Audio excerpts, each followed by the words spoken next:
자, 지금 집값의 현실에 대한 이야기를 한번 해보도록 하겠습니다. 요즘에 이런 말들이 정말 많죠. 아, 집값이 이제 드디어 하락한다.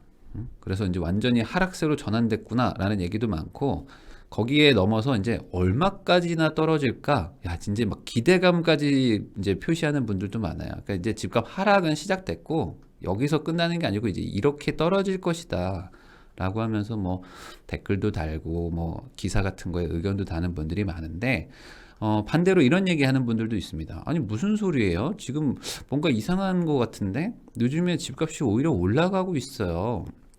강남 같은데 막 신고가가 속출합니다. 이런 얘기들도 하는 분들도 있단 말이죠.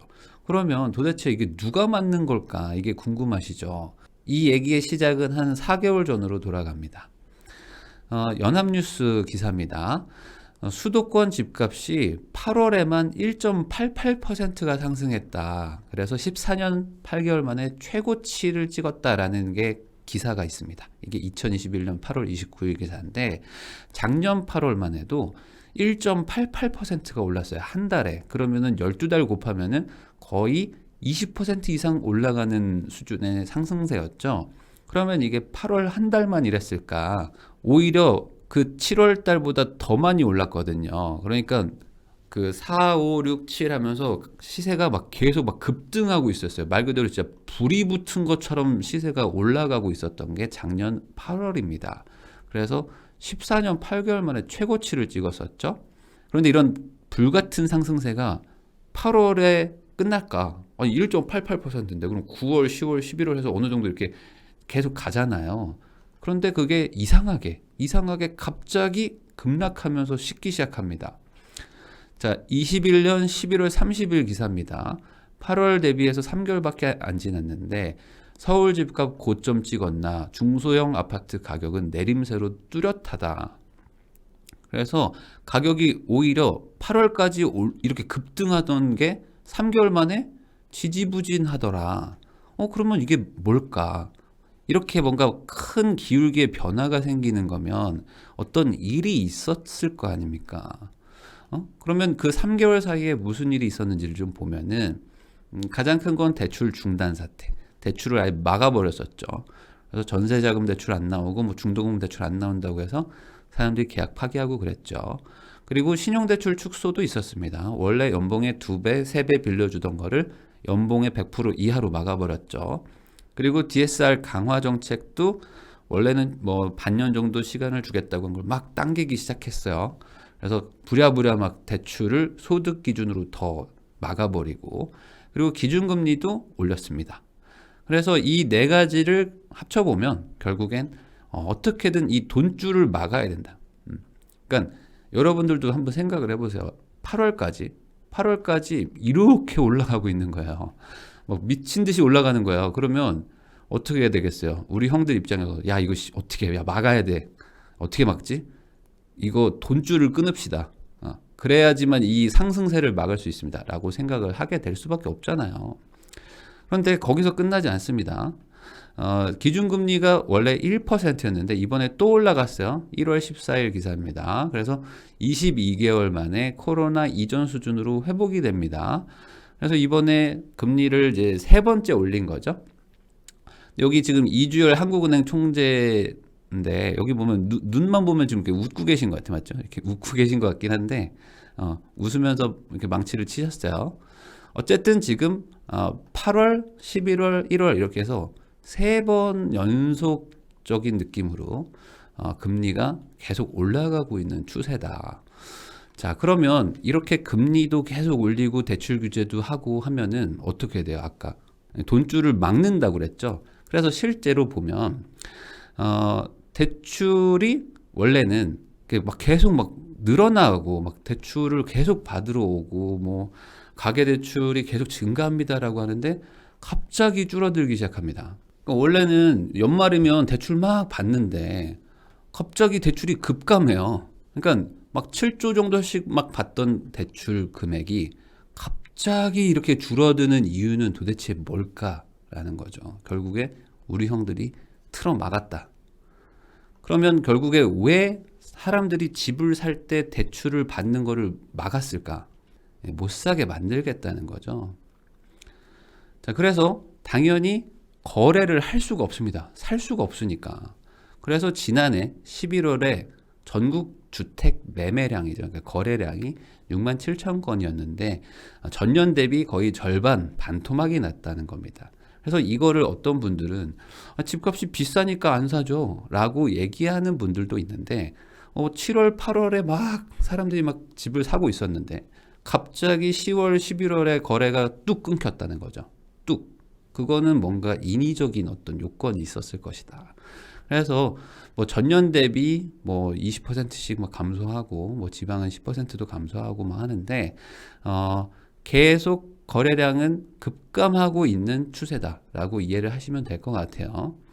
그러면 여기서 드는 의문이 하나 있을 거 아닙니까?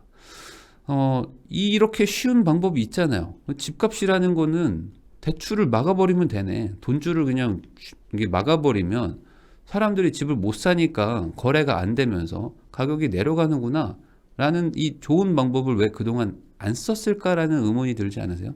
정답은 간단한 겁니다. 왜냐면 쓰면 안 되니까. 이건 자본주의 시장에서 은행의 기능을 막아버리면서 말 그대로 시장의 돈줄을 어찌 보면 극단적으로 아주 급진적으로 막은 거죠. 그러면 피해가 많이 발생하게 되고, 그리고 어떤 뭐 형평성에도 맞지 않죠. 8월까지는 대출이 나왔는데 갑자기 9월부터 대출이 안 나오는 거예요. 자, 2만 명 몰렸던 송도 자이더스타라는 데가 있다고 합니다. 그런데 여기에 당첨자들의 35%가 계약을 안 했어요. 그러니까 그 말은 반대로 얘기하면 65%는 계약을 했다는 거예요.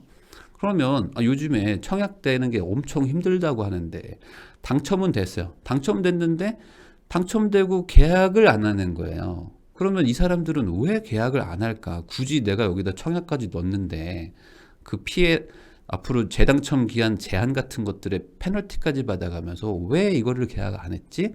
그 이유로 이 대출 규제와 금리 인상 같은 것들을 걱정했다라는 뭐 의견이 있습니다.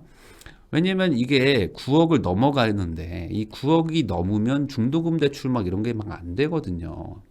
그러니까 내가 현금을 막 9억을 어디선가 막 준비해야 되고 막 중도금은 뭐 9억까지는 안 하더라도 현금 준비해가지고 뭐 이거 대출을 없이 뭐 이렇게 해보려고 하는데 너무 걱정되는 거죠. 막 신용대출도 막 안 나온다고 하고 막 다 막는다고 하니까 저 이거 못할 것 같은데 하면서 막 눈물을 머금고 포기를 한다. 그런데 반대로 같은 지역이에요. 똑같은 송도거든요. 근데 이 더샵에서 뭐 아크베이라는 걸 이제 분양을 하는데 여기는 또 한 2만 3천 명이 또 몰려요. 아니 자이더스타에서 저런 꼴을 봤는데 옆에는 또 다시 와서 또 이렇게 막 분양을 받고 청약을 넣는 거예요. 그럼 여기는 왜 이렇게 또 왔을까? 여기는 분양가가 9억 미만이다. 아까는 9억 5천이고. 그러면 여기는 이제 분양가가 9억 이하이기 때문에 중도금 대출이 나옵니다. 그래서 중도금 대출이 나오니까 이 중도금 대출 받아가지고 또 몇 년간 돈 모으면서 나중에 잔금 치러야지 라고 계획대로 되니까 여기는 또 사람들이 막 온 거예요. 그래서 이 둘의 차이가 물론 뭐 분양가의 차이도 있겠지만은 가장 큰 거는 이 대출이 되는 그 규제 안에 있는 가격이냐 아니면 규제를 넘어서는 가격이냐가 가장 컸다고 봐야 되겠죠. 그러면 결국에 지금 우리 형들의 생각은 우선 못 사게 하자. 언제까지? 내년 3월, 6월까지는 못 사게 해야 된다.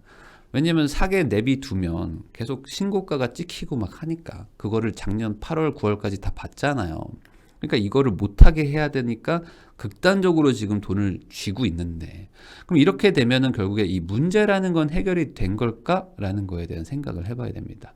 여러분들도 생각을 해보세요. 문제가 해결되면 앞으로 집값이 안정되는 거고 문제가 해결이 안 되면 어떻게 되는 거죠? 잠깐 연기되는 거죠. 결국에 이 정책은 사람들한테 돈을 빌릴 수 있는 거를 못 빌리게 하는 거기 때문에 네가 집 사고 싶으면 돈을 모아라 라는 거죠. 그러면 그 시간을 벌 수 있는 거예요. 자, 지금 집값 상승이 가파르기 때문에 야 너네들 잠깐 멈춰. 근데 얘네들이 멈출 생각을 안 하는 거예요. 그러면 어떻게 합니까? 돈을 확 뺏어버려. 그러면 갑자기 나 못 사게 됐네. 그러니까 돈 모으는 시간을 벌 수 있는 거죠. 그 이유는 뭐겠어요? 너무 오르니까. 이건 작년 8월까지 완전 불장이었다는 거를 아까 보여드렸습니다. 그런데 문제는 이걸 잘못 해석하는 사람들이 있어요. 이제 하락이다. 신문 기사들도 많이 나올 겁니다. 이제 하락세가 뚜렷하다, 하락이 뭐 명확하다, 얼마까지 떨어질까, 이런 얘기들도 많이 나와요. 거기에 플러스 지금 금리도 올라가는 분위기죠. 그러니까 이게 두 개가 합쳐지면서 이제는 무조건 하락이다.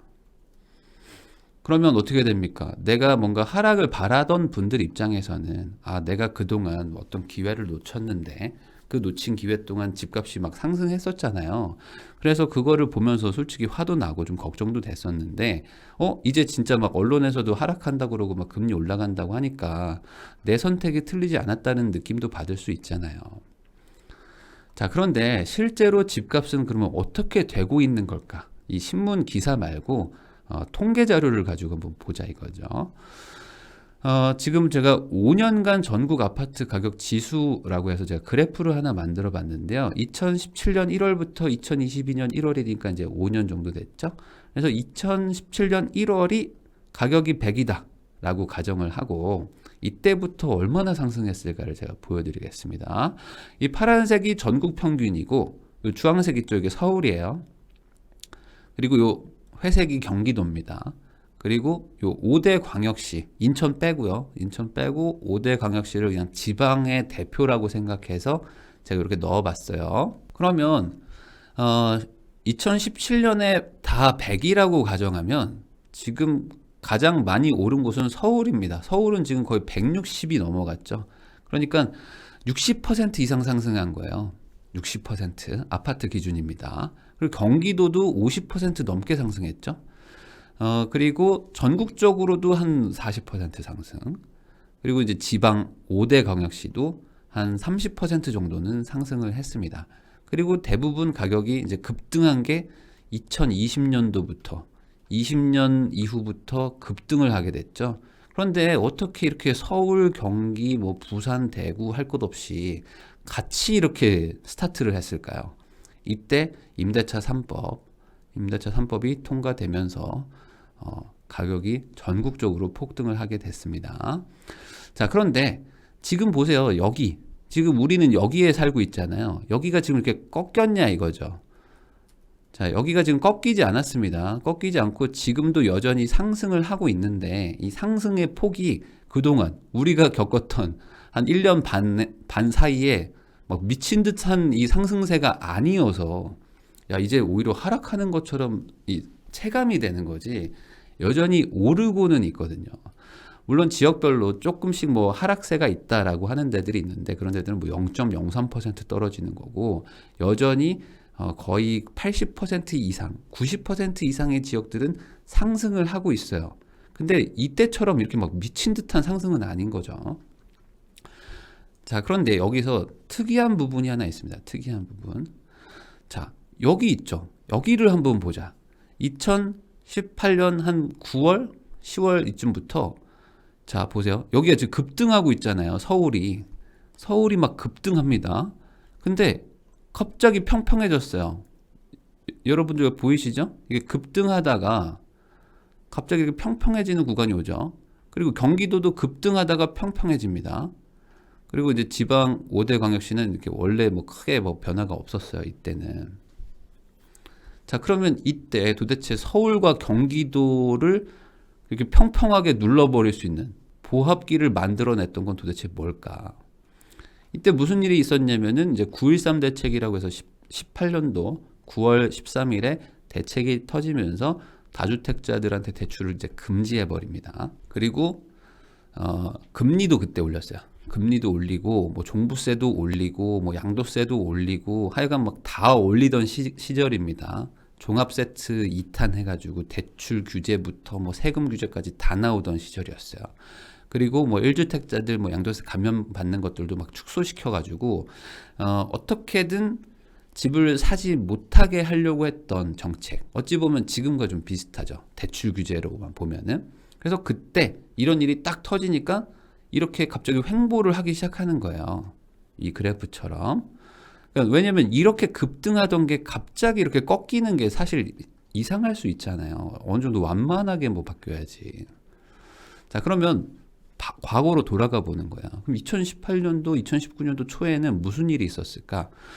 부동산 전문가 절반 이상이 내년도, 그러니까 2020년이죠. 2020년 서울 집값은 하락할 것이다. 그래서 대부분 뭐 하락에 대해서 많은 얘기들을 했어요. 그리고 매매가 상승률에 대해서는 뭐 매우 높다. 높음도 거의 40% 정도였어요. 그러니까 이때 이 대출 규제가 절대 약한 게 아니었단 말이죠. 그러니까 이런 것들이 갑자기 팍 터지게 되면은 사람들이 뭘 살 수가 없으니까 돈이 갑자기 말라버리는 효과가 나죠. 그러니까 주춤하게 되는 거죠. 자, 그래서 실제로 그 9.13 대책이 터지고 나서 한 반년 뒤입니다. 반년 뒤에 2019년 4월 1일 기사입니다. 서울 집값은 지금 3개월째 하락 중이다. 그리고 하락폭은 계속 확대되고 있다. 그래서 강남도 실제로 0.3%가 빠지더라. 그리고 강북은 0.12% 정도 하락을 하는데 이게 지금 실제로 이렇게 하락세를 막 보였어요, 그때. 그러면 어때요? 비슷하잖아요, 지금하고. 실제 집값이 하락할 거라는 전망도 막 많아지죠. 그리고 실제로 떨어지는 통계들도 나옵니다. 그리고 언론에 지속된 기사들이 계속 쏟아지기 시작해요. 왜냐면 실제로 통계들은 나오니까. 그래서 사람들이 더 주춤하게 되는 거예요. 주춤. 계속 이거 진짜 떨어지나 보다. 이거 진짜 이제는 끝났나 보다. 왜냐면 2018년도도 집값 비싸다고 난리였거든요. 그러면 그 뒤로 결과는 어떻게 됐을까요? 2019년 한 7, 8월부터 오르기 시작합니다. 이 여름 지나가지고 이 종부세가 6월이죠. 이 종부세 기준일이 지나고 나서부터 슬금슬금 올라가지고 겨울에 갑자기 막 튀기 시작합니다. 그래서 이때 또 막 15억 이상 대출 규제도 나오고 막 그랬어요. 15억 넘어가면 대출이 제로. 근데도 막 가격은 오르죠. 그래서 지금은 어떻게 됐느냐? 이때 이후로 지금 50%가 상승을 했습니다. 이때도 비싸다고 했었는데. 자, 그러면 다시 한번 원래 얘기로 돌아가 볼게요. 그러면 한 3년 전에도 이런 일이 있었는데, 그러면 그때 그 정책은 이 문제의 본질을 해결하는 정책이었나요? 라고 생각을 한번 해보세요. 그 대출을 막고 뭐 15억 넘어가면 대출 안 해주고 뭐 종부세는 계속 올리고 이러면 결국에 사람들은 집을 팔고 집값은 안정이 될 것이다 라는 정책을 쓴 건데 그게 문제를 해결했는가 아니면 문제를 오히려 악화시켰는가를 생각해 보는 거죠. 그러면 여러분들이 이미 지나고 나서 보니까 해결이라기보다는 좀 문제를 악화시키는 쪽이 아니었나 라는 거에 조금 더 동의가 되시죠. 그러면 지금 쓰는 이 정책은 문제를 해결하는 정책일까 아니면 문제를 악화시키는 정책일까요? 못 사게 하고 대출을 막고 계속 그 공급에 문제가 되게 뭐 중도금 대출도 안 해주고 계속 막으려고 하는 거예요. 그러면 이거는 문제를 또 악화시킬 수도 있는 거거든요. 그렇지만 그래도 이번엔 다르다. 왜냐? 이 집값은 너무 비싸다. 그러니까 결국에 떨어질 수밖에 없다라고 생각하는 분들도 있을 거예요. 왜 그러냐면 이미 시간이 많이 지났다. 그리고 사줄 사람들은 다 샀다. 19년도, 20년도, 21년도에 사람들이 안 산 게 아니다. 사줄 사람들 다 샀고 그리고 소득 대비 비싸다는 것도 있죠. 이미 많이 올라서 소득 대비 너무 과한데 이걸 누가 사냐. 거기다가 이자 부담도 지금 높기 때문에 금리 인상되는데 이거 어떻게 사냐. 못 산다. 그렇기 때문에 떨어질 것이다라고 얘기하는 분들이 있는데 그러면 반대로 안 사면 어디에 살 것인가? 라는 게 문제죠. 지금 무주택자인 분들은 필연적으로 공공임대주택 아니면 민간에서 제공하는 다주택자나 이런 분들이 제공하는 전월세에 살고 계실 겁니다. 그러면 내 집에 살기 싫으면 남의 집에 살 수밖에 없거든요. 근데 우리나라는 공공임대주택이 아주 저조한 나라여서 대부분 다 그냥 민간 임대에서 살고 계실 거예요. 그럼 많은 분들이 지금 집값이 하락할 거고 금리도 올라갈 거니까 집을 안 사야겠다라고 말하면서 집값이 떨어질 거다라고 기대하는 분이 있다면 반대로 나도 내 집의 문제는 해결은 해야 되니까 그럼 내가 살고 있는 집이나 내 주변의 동네에 지금 전월세 상승폭이 얼마인지 그걸 알고 있으실 거 아니에요. 그럼 이거에 대한 해결 방법은 뭐냐 이거죠. 이거에 대한 해결 방법. 그래서 어떤 분들은 이런 얘기도 합니다. 아니 4년 버티면 된다. 4년 버티면 됩니다라는 말하는 분들이 있는데 어떻게 버티는가? 버티는 방법은 두 개밖에 없어요. 이사 아니면 돈이죠. 돈으로 메꾸면 됩니다. 근데 돈으로 못 메꾸는 분들이 이사를 가야 되는 거 아니에요. 그러니까 이거는 그냥 이빨 꽉 깨물고 버티면 되는 게 아닌 거죠. 돈이 있든지 이사를 가야 되니까. 그래서 지금 이거를 집을 안 사면 뭐 문제가 해결되는 게 아니라는 거죠. 집을 안 사는 순간 전월세를 해결해야 된다. 자, 그러면 그래도 떨어져야 된다라고 생각하는 분들이 있으니까 그러면 그분들은 얼마 정도 떨어지는 거를 기대하는 걸까라는 것도 사실은 좀 고민을 해봐야 되죠. 그래서 제가 이 그래프를 하나 가져와 봤습니다. 2008년에 금융위기가 터졌잖아요. 2008년 금융위기. 그때 터지고 나서 가장 최근에 있었던 폭락 사태니까. 그러면 금융위기 이후에 전국 아파트 가격 지수를 제가 만들어 봤는데 금융위기 터지기 직전이 100이다 라고 가정했을 때 지금 가격은 얼마일까? 우선은 5대 광역시의 상승률이 가장 높습니다. 그러니까 많은 분들이 서울이 최고예요 라고 생각하실 수도 있는데 이걸 길게 놓고 보면은 상승률이 절대 이 지방이 낮지 않았어요. 그리고 지방은 그래프만 보면은 물론 이게 평균의 함정일 수 있지만 잘 안 떨어지고 계속 올라갔습니다. 잘 안 떨어지고. 맞죠? 그런데 전국적으로는 좀 떨어졌죠. 그리고 서울은 더 많이 떨어졌습니다. 자, 그러면 여기서 한번 여러분들이 알아야 될 부분이 있어요. 왜 서울은 이렇게 12, 14년도, 15년도가 훅 빠졌었는데 지방이라고 그냥 대표할 수 있는 5대 광역시는 크게 안 떨어지고 계속 올라갔을까요? 무슨 차이였을까요? 이 서울의 이 집값 하락, 이 침체기가 금융위기랑은 약간은 달랐다는 거죠. 금융위기라는 건 전국적인 영향을 주는 건데 왜 지방에는 그러면 이 금융위기 이때가 조금 덜 왔을까? 이때 서울 인근에 대규모 공급이 있었기 때문이죠. 그래서 서울 지역은 하우스 푸어라고 불리던 시절에 생각보다 지방의 장은 나쁘지 않았습니다. 그래서 지방의 아파트를 가지고 있는 분들은 서울은 막 힘들어 하는데 지방은 막 가격이 올라가고 있었어요. 그래서 이렇게 길게 보면은 지방도 괜찮았더라. 그러면 제가 얘기하고 싶은 건 그게 아니고 결국에 그러면 이 금융위기가 터지고 나서 가격이 얼마나 떨어졌을까를 보면요. 100, 2, 3 정도에서 90, 한 7, 8 정도로 떨어진 거죠. 그래서 금융위기 때 많이 떨어져 봐야 7에서 10% 정도라고 보면 IMF 때 17% 떨어졌다고 하잖아요. 그러니까 지금 집값이 폭락할 거다라고 말하는 분들, 그러면 이 정도잖아요, 지금. 예를 들어 서울을 기준으로 해볼까요? 그럼 서울이 지금 한 170이죠? 170에서 어느 정도를 떨어지기를 바라는 걸까?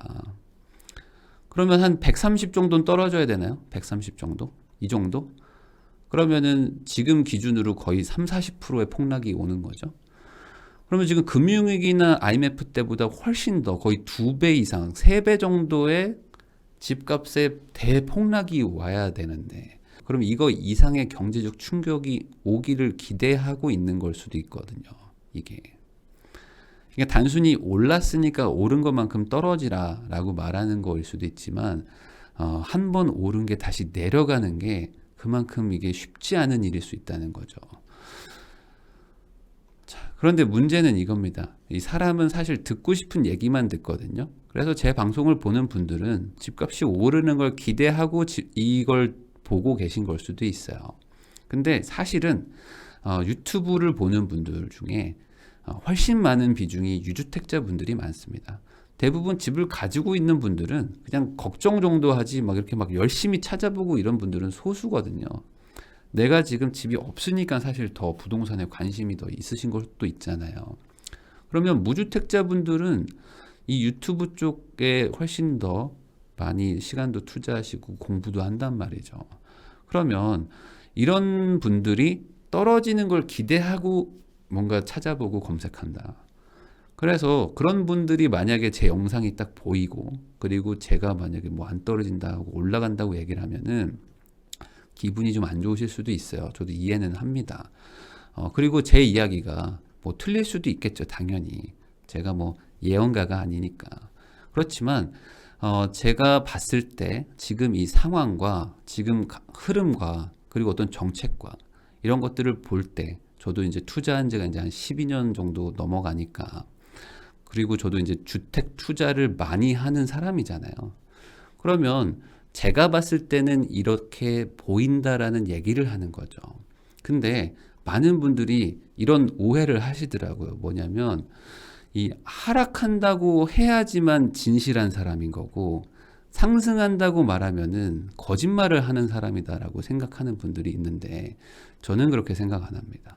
하락한다고 말해야만 진실인 것은 아니다. 그래서 하락한다고 얘기하면 내 편이고 내 마음을 알아주는 거고 나를 도와주는 사람인 거고 하락한다고 말하지 않으면 내 편이 아닌 거죠. 집을 사려는 분들 입장에서는. 그래서 저 사람 말은 거짓말이고 잘못된 거야. 그러니까 하락한다고 하는 사람들 말을 믿을 거야 라고 한다고 해서 내가 진실을 쫓고 있는 게 아닐 수도 있다. 그리고 그 말을 믿었던 사람들이 겪었던 일들은 이 그래프처럼 나타납니다.